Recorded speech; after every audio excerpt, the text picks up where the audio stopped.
It started with a dream. I woke up in the middle of the night, gasping for air as if I'd been underwater. I couldn't remember the dream, but the panic remained. My heart raced, and the shadows in my bedroom seemed to stretch unnaturally.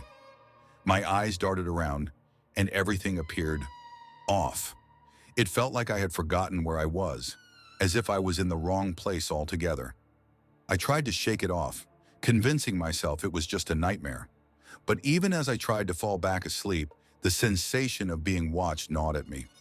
The next morning, I went about my day as usual. Breakfast, a rushed walk to work. Nothing seemed strange. But that evening, something happened. I was sitting at my desk, focused on a project that had been dragging on for days. The office was nearly empty. Only a few of us stayed late. I glanced up, and there, in the reflection of the glass window, I saw a figure standing in the doorway. But it wasn't a stranger. It was me. My breath caught. The figure in the reflection wore my clothes, had my hair, and even my posture. The same hazel eyes, the same slight stubble. But his expression was wrong. Too still, too empty. For a split second, I thought I saw something darker in his eyes, something unnatural. I spun around in my chair, heart racing, but the doorway was empty. I stood up, walked over to the window. The reflection was gone. I stood there for a long time, staring at my face in the glass, trying to calm myself. It was nothing, a trick of the light, but the wrongness lingered. The next few days, I began noticing more strange things. At the grocery store, I saw him again, me standing a few aisles away. When I blinked, he was gone, just a flicker in my peripheral vision. I doubted myself. Maybe I was exhausted imagining things. But then I saw him in the elevator, my reflection standing beside me, staring at me with those dark, empty eyes. I turned, but the elevator was empty. The worst part? He was becoming more real. His features no longer blurred or vanished when I looked at him. He was tangible, solid, more than a shadow. That night, I went straight home after work. I didn't want to be around anyone, especially not myself. But when I opened my apartment door, I froze. There, standing in the hallway, was the figure I had seen so many times before. It was me, or at least it looked like me. But this time, there was no mistaking it. He wasn't just a shadow or a figment of my tired mind. He was standing still, staring at me with an unnerving calmness, as if waiting for something. I opened my mouth to speak, but no words came out. I took a slow step back, my hands trembling. "Who are you?" My voice barely above a whisper. The figure didn't respond. Instead, it smiled. A smile that was sharp, predatory. My heart stopped in my chest. "Do you remember me?"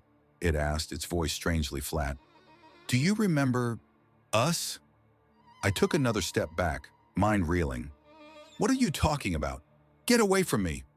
The figure didn't move, but its smile widened, grotesque. "You can't escape what's coming. We are the same. Always have been." I bolted. I ran straight into the street, my heart racing, my breath ragged. I didn't dare look back. I couldn't. I spent the night in my car, too afraid to return home. I didn't know what was happening, but I was sure something had gone terribly wrong.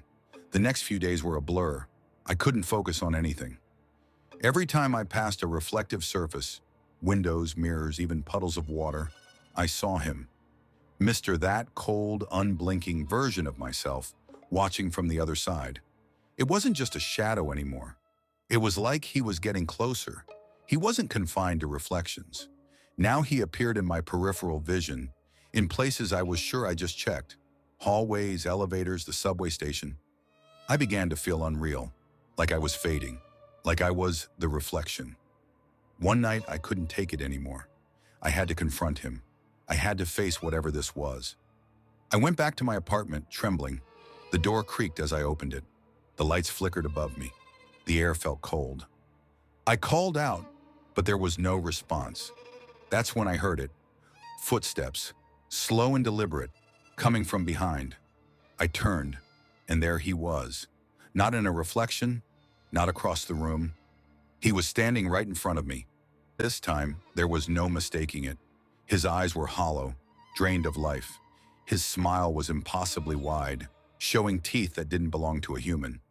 His hand reached out, slow, deliberate, as if he were touching my very soul.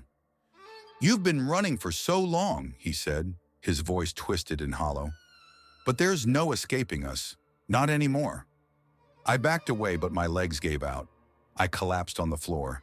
I could feel him getting closer, his shadow consuming me. I looked into his eyes one last time, and then I understood. I wasn't the real one.